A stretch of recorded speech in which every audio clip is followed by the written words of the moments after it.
Assalamualaikum warahmatullahi wabarakatuh. Kembali dengan manajemen keuangan, chapter 10, yaitu biaya modal dengan saya, Tantina Riyati. Yang perlu kita pelajari dalam biaya modal atau cost of capital suatu perusahaan, jadi itu adalah terkait dengan bagaimana keputusan yang diambil oleh pihak manajemen perusahaan yang sifatnya tepat atau optimal terkait dengan pembiayaan suatu investasi. Jadi terkait dengan nilai perusahaan atau harga pasar saham juga. Jadi di sini dalam menilai suatu kelayakan usulan investasi itu tergantung dengan metode yang digunakan, khususnya terkait dengan biaya modal ini. Jadi di sini ada dua metode seperti yang dijelaskan sebelumnya di bab sebelumnya. Yang pertama yaitu dengan menggunakan metode NPV. Jadi di sini posisinya biaya modal itu berfungsi sebagai tingkat diskonto atau discount rate. Sedangkan yang kedua dengan menggunakan metode IRR, di mana biaya modal di sini merupakan cut off rate. Oke, yang pertama terkait dengan biaya modal ini.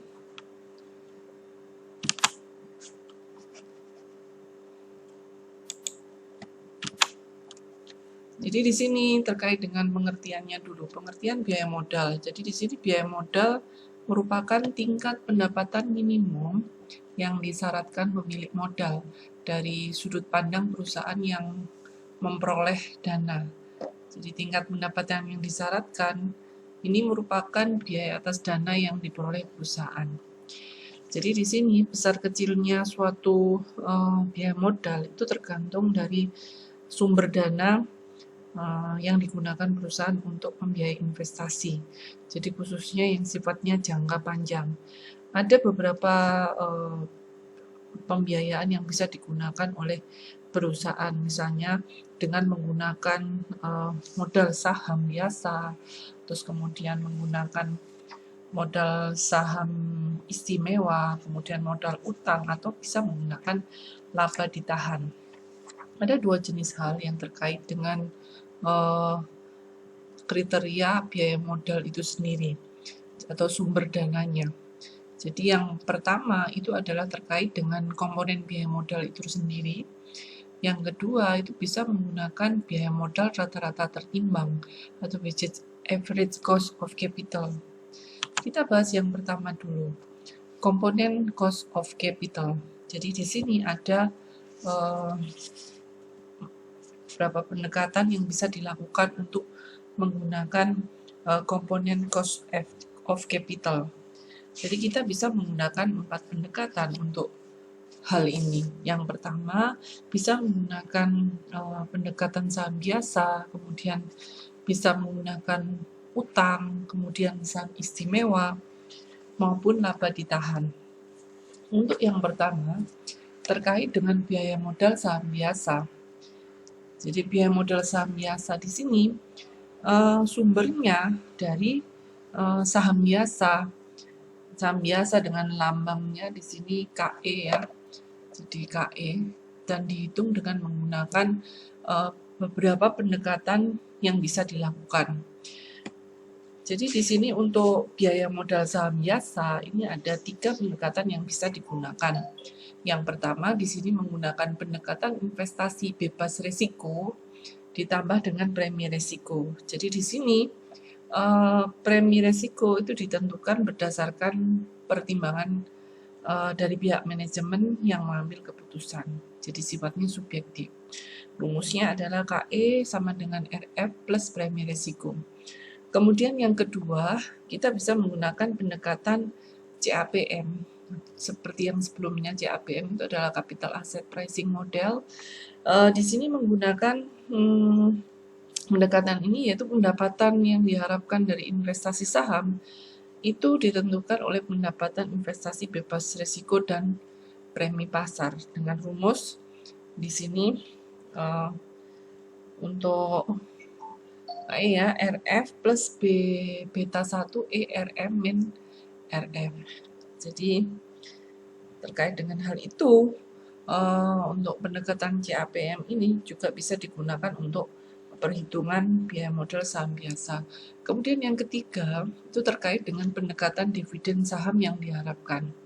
Nah, di sini ada kriteria, 3 kriteria. Yang pertama, yang dikatakan jika dividen diasumsikan tetap.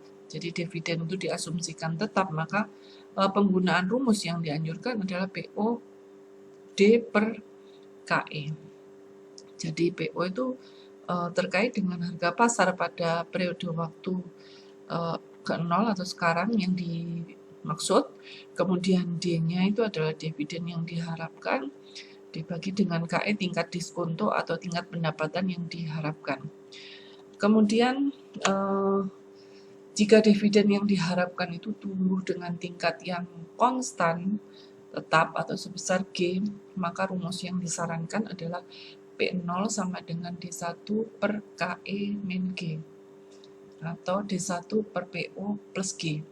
P0 itu adalah harga saham pasar perdananya, kemudian KE tingkat pendapatan yang diharapkan, G tingkat pertumbuhan dividen, dan KE lebih besar daripada G. Kemudian untuk tingkat pertumbuhan dividen yang tidak tetap, rumus yang dianjurkan untuk hal ini adalah menggunakan pendekatan sigma. P0 jadi jumlah atau sumnya. Jadi di sini contohnya untuk G1 pertumbuhan dividen dari tahun ke-1 sampai tahun ke-3. Kemudian G2-nya ini adalah tingkat pertumbuhan dividen dari tahun ke-4 sampai dengan ke-6, dan G3-nya pertumbuhan dividen tahun ke-7 dan seterusnya. Kemudian kita juga akan membicarakan tentang biaya modal penerbitan saham biasa baru. Ini bisa dilakukan jika tingkat pembiayaan investasi dirasa kurang, maka perlu menerbitkan saham biasa baru. Nah, dalam proses penerbitan saham biasa baru itu perusahaan harus menanggung biaya emisi. Jadi ada flotation cost atau F. Sehingga harga bersih saham yang diterima perusahaan itu bisa menggunakan rumus ini karena ada biaya emisi. Kalau terkait dengan penerbitan saham biasa baru, karena biayanya juga lebih tinggi karena ada plus biaya emisinya. Kemudian yang kedua, komponen cost of capital yang kedua adalah terkait dengan biaya modal utang atau cost of debt. Di sini biaya utang itu merupakan keuntungan yang disyaratkan memberi pinjaman atas investasi perusahaan yang dibelanjai dengan utang. Jadi investasi ini dibelanjai dengan hutang. Dan biaya modal ini harus ditanggung perusahaan karena mempergunakan utang untuk kegiatan investasinya. Rumus yang digunakan itu adalah ini. Jadi P0 total N T min 1 sama dengan 1 IT plus PT dibagi 1 plus KD 1, dan masing-masing keterangannya ini. Untuk KD atau biaya modal utang sebelum pajak itu bisa menggunakan rumusan KD sama dengan KD 1 min T, di mana ada perhitungan biaya utang modal setelah pajak dan sebelum pajak diperbandingkan dengan tarif pajak pendapatan perusahaan. Kemudian di sini jika obligasi atau utang tersebut dijual tidak sama dengan nilai nominalnya, maka akan terjadi premi atau diskonto, dan besarnya biaya modal itu dihitung setelah pajak dengan rumus seperti ini. Itu bisa Anda lihat di buku halaman 155. Kemudian terkait komponen cost of capital yang ketiga itu adalah biaya modal saham istimewa atau cost of preference stock. Jadi terkait dengan hal ini itu adalah saham istimewa. Jadi saham istimewa itu memiliki sifat kesamaan dengan utang dan saham biasa. Nah, dikatakan sama dengan utang. Seperti apa? Karena dividen saham istimewa itu jumlahnya tetap dan dinyatakan dalam persentase tertentu dari nilai nominal. Sedangkan dikatakan sama dengan saham biasa itu karena saham istimewa itu tidak memiliki waktu jatuh tempo, jadi tidak memiliki jatuh tempo. Nah, di sini biaya modal saham istimewa itu merupakan tingkat keuntungan yang disyaratkan, jadi yang akan dimiliki oleh pemegang saham istimewa dari investasi yang dibelanjakan dengan saham istimewa tersebut. Dan rumus untuk perhitungan besar kecilnya biaya modal dengan menggunakan saham istimewa adalah KP D per P0 kali 100%. Untuk contoh soalnya bisa Anda lihat di buku masing-masing. Kemudian komponen yang keempat itu adalah biaya modal laba ditahan. Biaya modal laba ditahan atau disebut di sini lambangnya KR ya. Besarnya itu dianggap sama dengan biaya modal saham biasa yang telah beredar, yaitu sebesar tingkat keuntungan yang diharapkan dari investasi yang dibelanjai dengan saham biasa.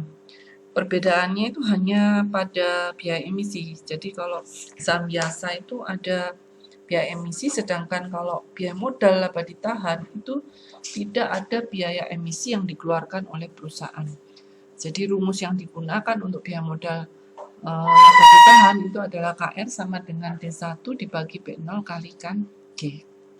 Kemudian perhitungan yang bisa digunakan selain komponen dari biaya modal, jadi komponen dari biaya modal itu bisa menggunakan weighted average cost of capital atau biaya modal rata-rata.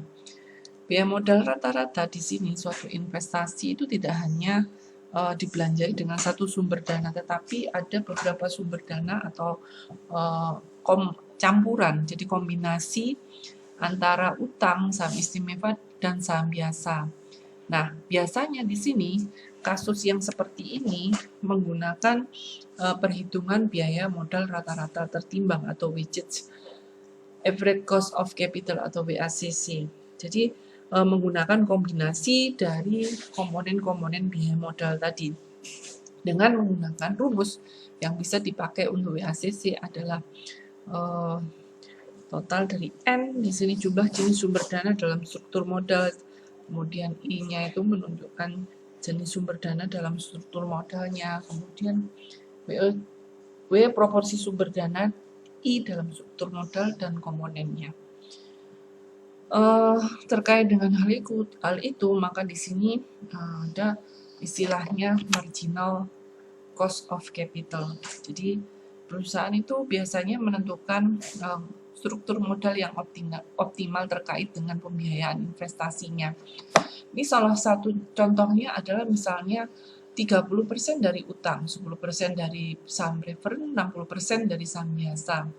Nah, agar tetap bisa dipertahankan struktur modalnya, maka ada tambahan dana baru sebesar 1 marginal, ya kan, dalam hitungan marginal harus terdiri dari 30% utang, 10% saham istimewa, dan 60% saham biasa.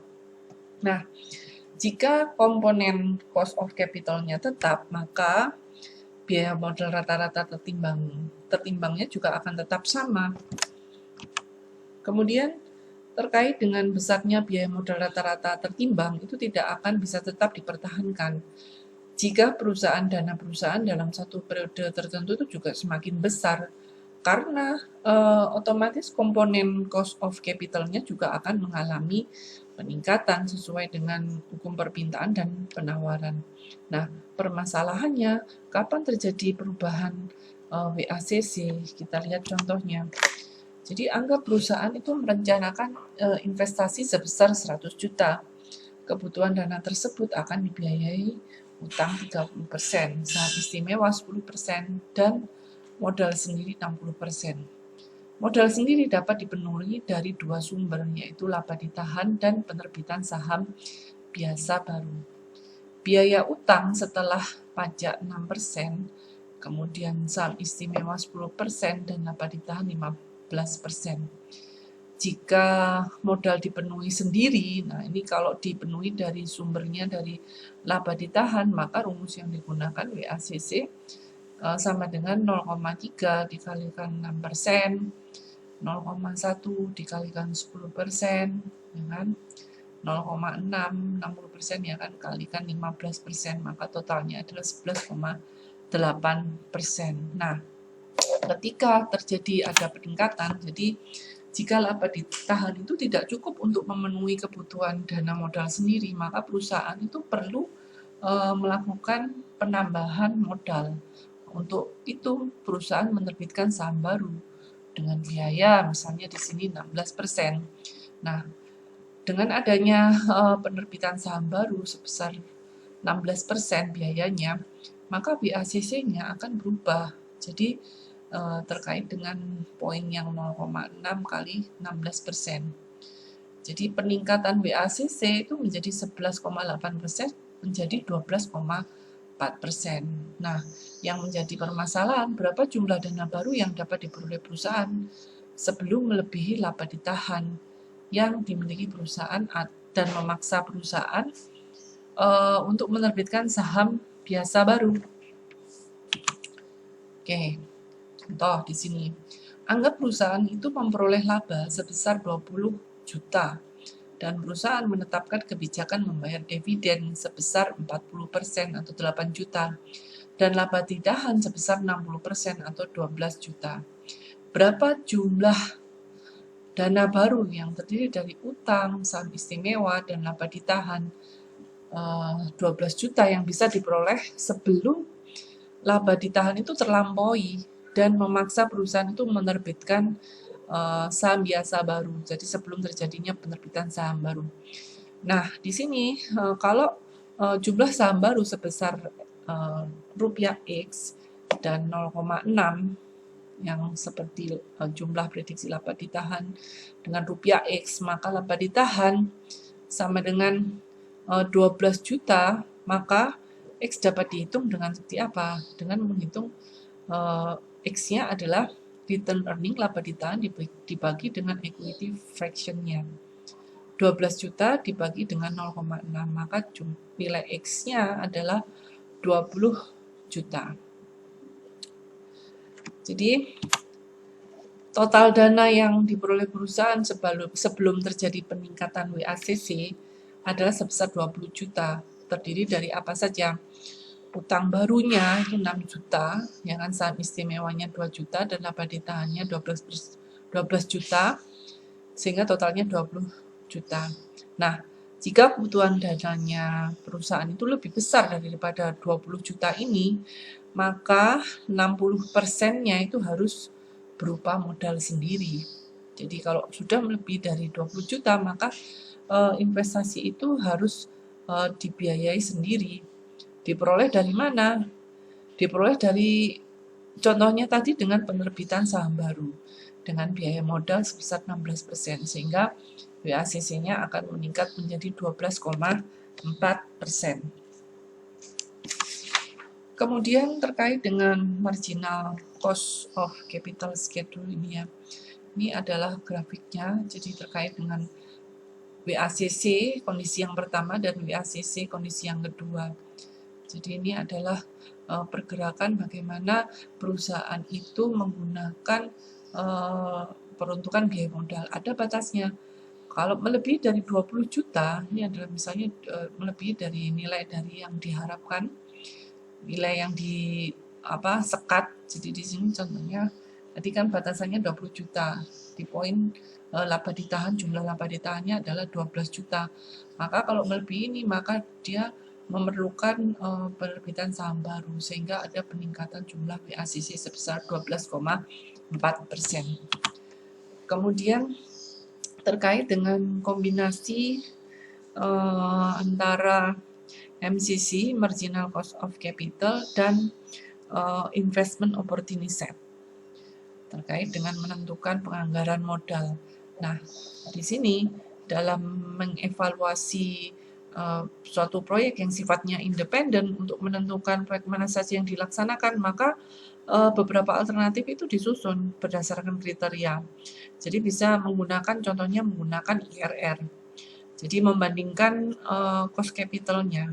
Jadi contohnya, jadi ada proyek A, B, C, D. Jadi berdasarkan proyek A, B, C, D, bahwa proyek A, B, C itu dikatakan bahwa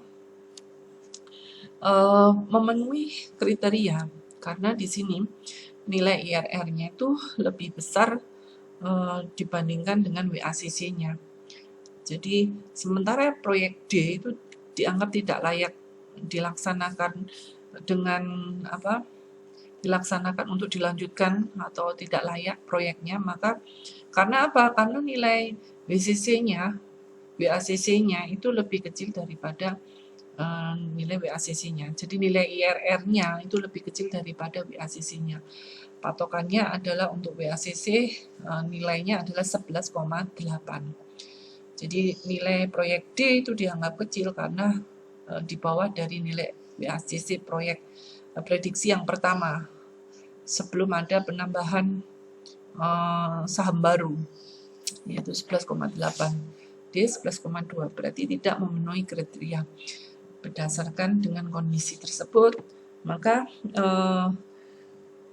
kombinasi marginal cost of capital dengan investment opportunity set itu bisa menjadi pilihan untuk menentukan biaya modal.